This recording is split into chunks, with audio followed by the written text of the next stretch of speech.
بسم اللہ الرحمن الرحیم۔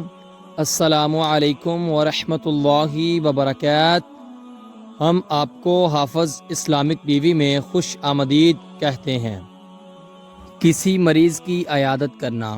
حضرت علی رضی اللہ تعالی عنہ سے مروی ہے کہ جو شخص شام کے وقت کسی مریض کی عیادت کے لیے نکلتا ہے تو اس کے ساتھ 70,000 فرشتے بھی نکلتے ہیں جو اس کے ساتھ صبح تک بخشش طلب کرتے رہتے ہیں، اور جو جنت میں سے ایک باغ بھی حاصل ہوگا۔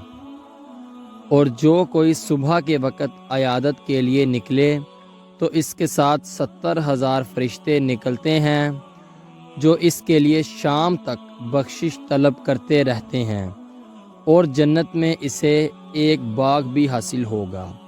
اس کی حدیث کا حوالہ سنن ابی داؤد، حدیث نمبر 3098۔ رسول اللہ صلی اللہ علیہ وآلہ وسلم نے فرمایا، جو شخص رخسار پیٹے یا گریبان چاک کرے یا جاہلیت کی پکارے وہ ہم میں سے نہیں۔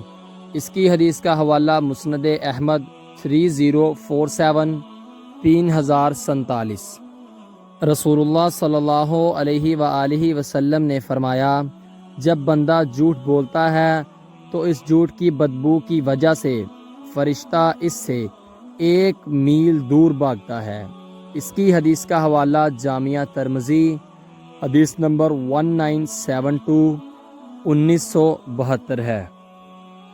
نبی کریم صلی اللہ علیہ وآلہ وسلم نے فرمایا، آباد رہے وہ شخص جس نے میری حدیث سنی اور آگے پہنچائی۔ آپ اپنے عزیزوں کو یہ ویڈیو لازمی شیئر کریں تاکہ وہ بھی ثواب حاصل کر سکیں۔ ملتے ہیں آپ سے اگلی ویڈیو میں، تب تک کے لیے اللہ حافظ۔